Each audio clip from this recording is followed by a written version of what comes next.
At dito naman sa Pilipinas, 4 na planeta ang sabay-sabay na makikita sa February 26. At ngayon pa lang, may mga nag-aabang na sa pambihirang pangyayaring ito. Nakatutok si Mariz Umali. Madalas pa isa-isa lang nakikita sa kalangitan ng ilang nagniningning na planeta. Pero ayon sa Space Sciences and Astronomy section ng Pag-asa, magandang tumingin sa kalawakan ngayong 26 ng Pebrero. Hindi lang isa kundi 4 na planeta ang maaaring matunghayan ng sabay-sabay. Pagsapit ng alas 7 ng gabi, mistulang lilinya sa kalangitan ng Mercury, Venus at Jupiter at makikita ito ng naked eye. Makikita rin ang Uranus pero dapat may gamit kang binoculars o telescope. At may bonus pa dahil kabilang sa linya ang isang crescent moon. Itong 4 na planetang ito, ibig sabihin isang quadrant sila, ibig sabihin nasa western side.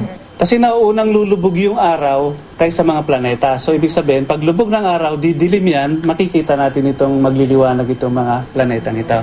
Makikita naman sa silangang bahagi ng kalangitan pagsapit ng alas 8 ng gabi ng February 26 ang Mars. Ang Saturn matutunghayan pagdating naman ng alas 10 ng gabi.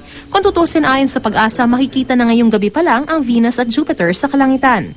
Ang aming mga nakapanayam, sabik na raw at talagang aabangan ang atmospheric phenomena na ito. Atmospheric phenomenon ng kaya abangan. Maganda kasi exciting kung makikita kung anong siya, paano ang korte niya. Mas maganda po yung kasi real makikita yun. Pag nakikita ko, para po nasa ibang bansa ka.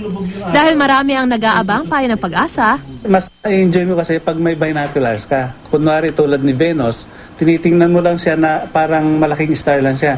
Pero once na tiningnan mo sa binoculars or telescope, ito'y dumadaan sa faces. Pero kung gusto mo talaga makita yung details ng surface ng isang planet, kung wala silang mga binoculars or telescope, pwede silang pumunta sa Pag-asa Observatory na sa loob ng UP. para sa karamihan sa atin, sa dami ng ating ginagawa, madalas nakakaligtaan na nating tignan ang ganda ng kalikasan. Pero minsan, kailangan lang din nating tumingala para makita at mamangha sa gandang handog ng ating kalangitan. Mariz Umali, Nakatutok, 24 Oras.